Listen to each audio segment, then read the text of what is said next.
Hello everyone, welcome back to my YouTube channel. আজকে যাচ্ছি হচ্ছে মার মামা বাড়ি। প্রায় আমি ছোট থাকতে গেছিলাম আর তারপর আর যাইনি। পুরো ব্লগটা এন্ড অব্দি দেখতে থাকো। তারপরে এই যে বেনালি তো অনেকেই চেনো, বেনালি বা নতুন গ্রাম। তো আমার মার মামা বাড়ি হচ্ছে বেনালিতে, নতুন গ্রাম। ফাইনালি বেরিয়ে পড়েছি সবাই মিলে। তারপরে এই যে চলে এসেছি মানালিতে, আর এখানে দাঁড়িয়ে আছি কারণ হচ্ছে যেই বাড়িতে আমরা যাব এখানে একটা ছোট ভাই আছে, তার জন্য কিছু কিনবে মার মাসি। তো তার গায়ের সাইজ কিছুই জানে না, তার জন্য চলে গেছিলাম।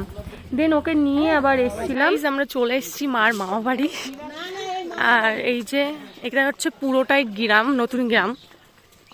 ও দিদা, তোমার মার বাড়ি এসে কেমন লাগছে? খারাপ লাগে না, মার বাড়ি কোনোদিন খারাপ লাগতে পারে? আর আমি যখন একদমই ছোট ছিলাম তখন আমি এই বাড়িতে এসেছিলাম। তো তখন হচ্ছে এই মানে বাড়িটা ছিল না, মানে হচ্ছে যে পাকা বাড়িটা দেখালাম ওটা হচ্ছে ছিল না, ছিল হচ্ছে জাস্ট এই টিনের এই ঘরটা।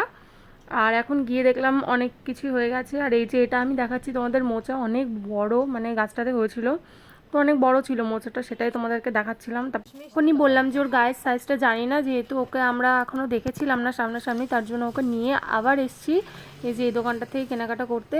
তো মাসি একটা জামা নিয়েছে আর মা একটা জামা নিয়েছে। আর এই দেখো এই বিল্লুটা হেবি সুন্দর ছিল। তারপরে মা, মাসি, মেসো আর বাবা হচ্ছে কোল্ড ড্রিঙ্কস আর হচ্ছে ফ্রুটি আর মিষ্টি আনতে গেছিলো, সেটা নিয়েই আসছে। ঠান্ডা মামির কাছে মামি ঠান্ডা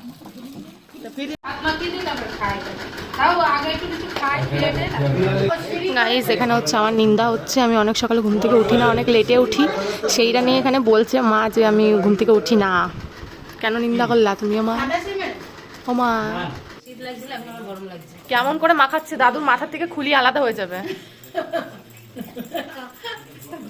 আর এই যে আমি দিদাকে একটু খেপাচ্ছিলাম যে কিভাবে মানে দাদুর মাথায় তেল লাগিয়ে দিচ্ছে এতটা জোরে জোরে, সব তুলে নিচ্ছে। উড়িয়ে ডোল। একটুখানি শুয়ে থাকে, যাও। আর এইভাবেই আমি দিদাকে খেপাচ্ছিলাম। আর তোমরাই তো দেখলে কিভাবে তেল মাখাচ্ছে। আর এইভাবে তেল মাখালে কিন্তু মানে ঘুম পেয়ে যায়, যেহেতু ওই টাইমটা দুপুরের টাইম ছিল আর প্রচণ্ড গরম ছিল, তার জন্য এখন ঘুরে ঘুরে বেড়াচ্ছি গাইস, কোনো কাজ নেই। আর ওখানে বসে আছে ভিডিও। আমরা যেই বাড়িতে ছিলাম সেটা হচ্ছে মেজো দাদুর বাড়ি, আর যেটাতে আমরা এখন যাচ্ছি সেটা হচ্ছে ছোট দাদুর বাড়ি। দুজনের বাড়ি পাশাপাশি, তো ওটাতে যাওয়া হয়েছিল না, বাড়ি ছিল না দাদু, তার জন্য এখন যাচ্ছি এসে। আর এই যে মা আর মাসি আর দিদা ওই যে আগে আগে চলে গেছে।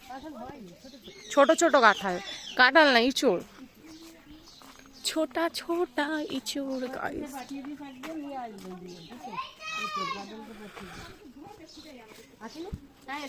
মামি না না, এটা এগুলো কি এখন সাদা সাদা।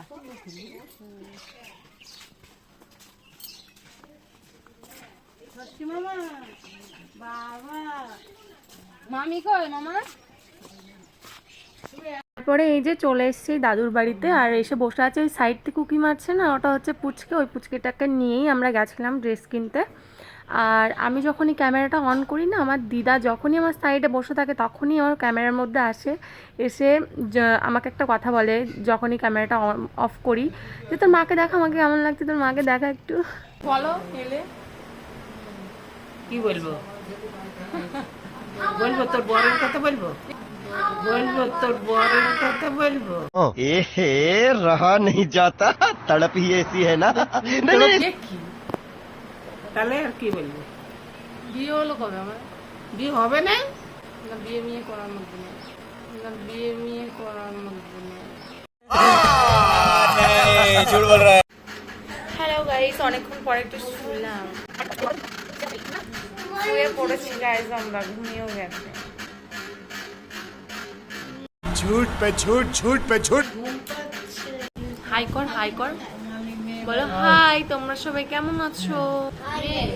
এরা বল কেমন আছো সবাই, বল বল। দুটো তিনটে বাচ্চা যদি একসাথে এক জায়গায় থাকে, কি করে না করে সেটা আর আমার এক্সট্রা করে বলা লাগবে না। আর যেভাবে ডিগবাজি খাচ্ছে না, দেখেই ভয় লাগছে যে যদি মাথায় একবার লেগে যায় না। দেখো গাইস, এখন প্রায় 4:30 মতো বাজে, আর আমি দিদাকে রেডি হতে বলছিলাম তাড়াতাড়ি করে, কারণ হচ্ছে আমাদের সন্ধ্যার আগে বেরোতে হবে। ময়ূরহাট যে মঠটা আছে না রাধাকৃষ্ণের, ওইখানে হচ্ছে সন্ধ্যা লেগে গেলে, মানে সন্ধ্যা দেওয়া হয়ে গেলে ওখানে বন্ধ করে দেয়, তার জন্য আমাদের সন্ধ্যার আগেই যেতে হতো।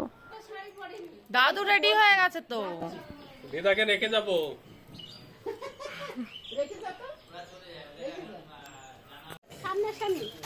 তো হ্যালো বল, বল হ্যালো গাইস, বল বল বল। এই দুইজন হচ্ছে দুপুর থেকে খেলা স্টার্ট করেছে। আগে যে ভাইটাকে দেখালাম ওই ভাইটা রে, দুজন মিলে। তো এখন বাড়ি যাওয়ার সময় কান্না স্টার্ট, দেখো কি করে।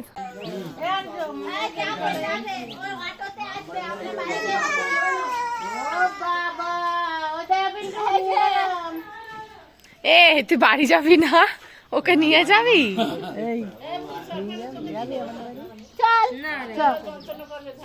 আয় চ।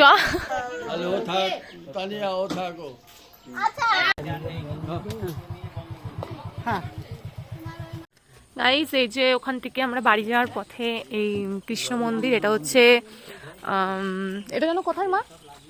ঘোষপাড়া, ময়ূরহাট, ময়ূরহাটই তো। এটা হচ্ছে ময়ূরহাট ঘোষপাড়া গাইস, কত সুন্দর। এটা এখনো কমপ্লিট হয়নি। হ্যাঁ,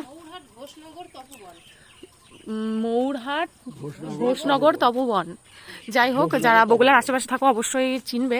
তো এটা এখনো কমপ্লিট হয়নি, কমপ্লিট হয়ে গেলে তো দারুণ দেখতে লাগবে। এই যে পুরো সাইডটা বেশ সুন্দর ভিউটা। অনেকে হচ্ছে এখানে ভিডিও করতে আসে, যারা হচ্ছে ভিডিও শ্যুট করার জন্য ভালো লোকেশন খুঁজছো অবশ্যই এখানে আসতে পারো। এখানে ভিডিও করার সময় কোনো আওয়াজ হবে না, কারণ নিরিবিলি জায়গাটা একদম শান্ত, তার জন্য। দেখে নাও, ওই যে ওই সাইডে আরো আছে।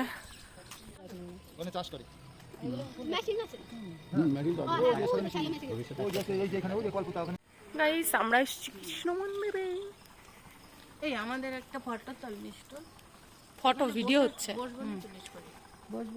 দাঁড়িয়ে দাঁড়িয়ে ভালো লাগে। সবার কষ্ট হয়ে গেছে গাইস।